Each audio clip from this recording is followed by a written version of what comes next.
we have Connie Browning back. Connie came to see us about a year ago, and we filmed a show telling a little bit about some of Connie's experiences and some of the wonderful things that had happened to her with her children. Now, Connie is a second grade teacher, and she teaches the second grade, and you've had some experiences with hypnosis, and you've been working with your second graders now for the second year in a row, and you've seen some magical results. Connie, you want to tell us a little bit about what's happening, what's going on now? Oh, my second graders are just marvelous children. I've used the positive things I've learned through hypnosis with my children. I do not hypnotize my children, but I use those positive things I've learned through hypnosis, things such as loving yourself, being successful, being in control of yourself. Right. These are things that I've learned and I use with my children, and I've had phenomenal success grade-wise, behavior-wise, and test-wise. Those all-important tests, achievement tests that the children take each spring. Right. We've just gotten test results back from last spring, and my children as a whole, all 22 as a whole, as a group, scored about 4 months ahead of 4 to 5 months ahead of where they should have. Excellent. No one scored below expectation. They all came out above, some well above. Interesting. Connie, I'd like to digress just a minute and tell a little bit about your background, where you came from. You said that you've been teaching for 23 years. 23 years now. Now, you changed 2 years ago. 2 years ago, I changed my whole thought pattern. I changed myself from being a very negative person to being a very positive person. And I did it through hypnosis.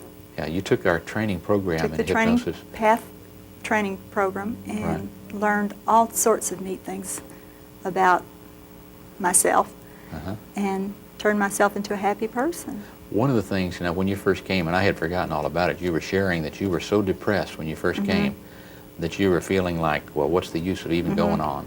You know? And now you had been teaching at that time for about 20 years or something like that. 20, 21 years. Yeah, and you had felt like, it was not worth continuing. No. And then you took the courses and the training in hypnosis, but one important thing happened, and that was the thing that we teach in the class on releasing, and that was to release the things that were keeping you from loving yourself and start to love and accept yourself, so then you could love others. Right. And you started doing that, and I think that's probably one of the keys. Absolutely. Because your feelings about yourself and about your kids, you're sharing love, and they know it's genuine. Yeah, just a complete turnaround. And so then you changed and you started teaching. I think you were teaching the 4th grade before, and you switched to the 2nd grade. Right. And started teaching, and then the magical thing happened. Your kids started blossoming, and they started immediately from day one. I'd taken the PATH courses through the summer, so when school started, I had a whole new perspective on myself and on the world, and it made all the difference in the world with the children. You've shared with us back before, you were telling about how you wanted your kids to succeed, and so you were trying to help them in every way, and you taught them this technique of imagery, guided imagery, of visualizing and using that to develop their creative abilities. Right. And also to see themselves as successful. Before we take a test, we stop and we talk about it. Yeah. We think, okay, what do I want to score on this test? Do I want 100? Do I want an A? Do I want just a passing grade? Right. And at the beginning, there's always 1 or 2 little boys that'll just take that passing grade and be very happy with it, but they soon develop this sense of, I want to do my very best. And we see ourselves being successful. And we use our memory, and we use our super learning techniques of remembering what we've learned. Now the super learning techniques, you want to share those a little bit? I learned those through a PATH course I had with you, of just tuning in on what's being said and committing it to our mind and being able to bring it forth when it's needed. Do you use some kind of a counting technique or something to help them in that? Just to tune in, we count to 3. We settle down, we get still, we take a few deep breaths just to kind of cleanse our mind. We count to 3, and then everything after 3 that is part of the lesson that is taught, that's what we're tuning in on to remember, and tuning in on to learn, to make part of ourselves. so that when we need to recall, we can, or we need to apply that skill, we can, or we need to extend that skill, we can. And it works. It works, and they demonstrate it. They don't demonstrate it, yes. Yeah, another thing, there's a lot of different facets of education, and the second graders are, they're wonderful little kids and everything, but, a lot of them are hyperactive, and a lot of them are problem kids, because of They whatever can, things because going. things at home or things they've experienced. What about your kids? Your kids are average. They're coming from that same background. Do you have? We don't have behavior problems. Really? No. And what do you mean you don't have behavior We problems? just don't have behavior problems. We discuss a lot of what's expected, and we come to a consensus that bad behavior is not acceptable, and that we have control over ourselves, and that You say a consensus. we talk. We talk. You shared with me something a while ago about the little boy, I think it was, that came into the class after the classes started, and Said the first morning he was in, and I gave an assignment, and he says, he threw down his pencil, very frustrated, says, "I can't do this." And 4 or 5 children immediately homed in on him and said, "You can't, we don't say that." They don't say, "We can't say that in here," because that's using the word can't. We don't say that in here. Let me help you. And they sat down with him and helped him with the skill that I had already taught. I didn't realize he had not been taught that skill, and I was on my way over to him, and they had taken care of it before I ever got there. which is probably the very best thing that The could very happen. best thing in the world. And he had been a little bit of a troubled child before he came to me, and had a problem with enuresis, which is bedwetting. And Mom said after, I think, 2 days in my classroom, the bedwetting stopped and never returned. Never Excellent, returned. Excellent. And your attitude is very loving. You want them to succeed, and you see them I successful. see them successful. And I talk to my children. I'm very upfront with them about what I expect and what they can do and Right. what they can achieve. Right. And I talk to them on a daily basis about it. Yeah. Well, one of the It's things, constant. too, you had mentioned that you've been through the PATH training in hypnotherapy and hypnosis, and so you understand it. And you understand what an altered state is. Most people don't understand it. And a child or anybody else can be sitting in front of television, and in 30 seconds' time, they can be in an altered state. If you've ever watched a child playing Nintendo, you've got an A1 example of someone in an altered state. That's true. Very attentive and very, very, very still, and very attentive, very tuned in to what's going on. And that's why the little altered children state. can learn so quickly, because they can focus so easily and so quickly. And they literally go into that altered state very quickly. And so your suggestions, your positive suggestions, when they're in the altered state or not, are helping them. But they're even more effective when they're in that state, that state of concentration.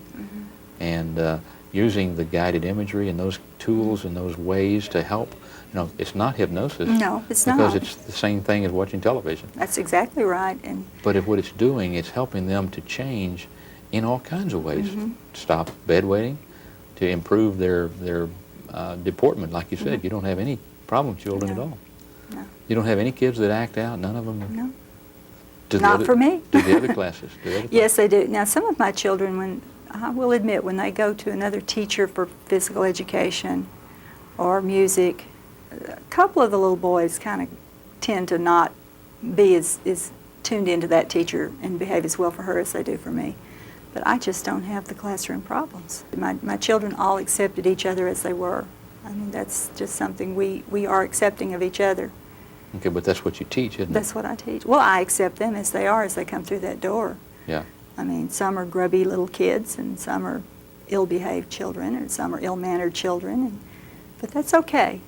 Yeah. They know they're loved when they step through that door every morning, 180 days a year. You mentioned several things, Connie, that have happened in your life, and one of them just is passing. You mentioned it a while ago, and you said that, by the way, you're over the diabetes now. Yeah. I was diagnosed with non-insulin dependent diabetes last August and was put on medication. And in October, when I had visited with you, which was, by the way, the last time I saw you, we had discussed it, and you had given me a suggestion that the diabetes would be cured. It would leave my body because it was a learned situation. And in March, my blood sugar was normal without medication and has continued to be normal without medication. And you say it's between 100 and 100 105? 100 and 110, which Okay, is that is normal. yeah. That is well within And normal. it's stayed that way since March? You've had no problems No with it problems. whatsoever? No Excellent. problems. That's wonderful. That's I wonderful. know. Now, that is a result of what we call a post-hypnotic suggestion. You know, a suggestion that was given in a hypnotic state that took effect over time. And A period of time, yes. And you understood and released the reasons for it, et cetera. But you've also had some other changes. You want to share any of those? No? Sure. Okay. You said that you've lost weight, too. Yes, about 20 pounds since I visited with you last. You said something earlier about your history in teaching, and that you had been teaching for 23 years. 23 years now, right. But you said something about the first 21 years that... They just didn't go anywhere compared to the last 2 years. The last 2 years have been very fulfilling for me and very successful for my children. The other 21 years weren't fulfilling for me at all in any way, shape, or fashion. But because of my the change in myself, I'm happier with my job. Right. Much happier. What would you recommend for other teachers? Would you recommend that they learn these same things? Take the PATH courses. Learn what hypnosis is about and what it can do for you. And after you change yourself, then you can change your children. Yeah. Now, you're not talking about hypnotizing your children. No. I'm talking about changing how you feel about yourself and your outlook on life. And it's directly reflected in the classroom. Yeah. And so I know you feel good about it. Yeah, I really do. And you feel good about your life and everything else. And you feel so good that you've gotten rid of the diabetes and gotten rid of the weight, and you know, everything else is changing in your life, and it's really it's really a wonderful thing to see. Connie, I really want to thank you for being here tonight and helping us to recap a year later what has happened and what has gone on, and the continuing of it, how it's changed you and it's changing the kids and it's changing the whole school, because your principal and all the others think highly of it too, don't they? My principal's very supportive of what I'm doing. For more information about hypnosis, call our Birmingham number, 205-322-PATH. That's 205-322-7284.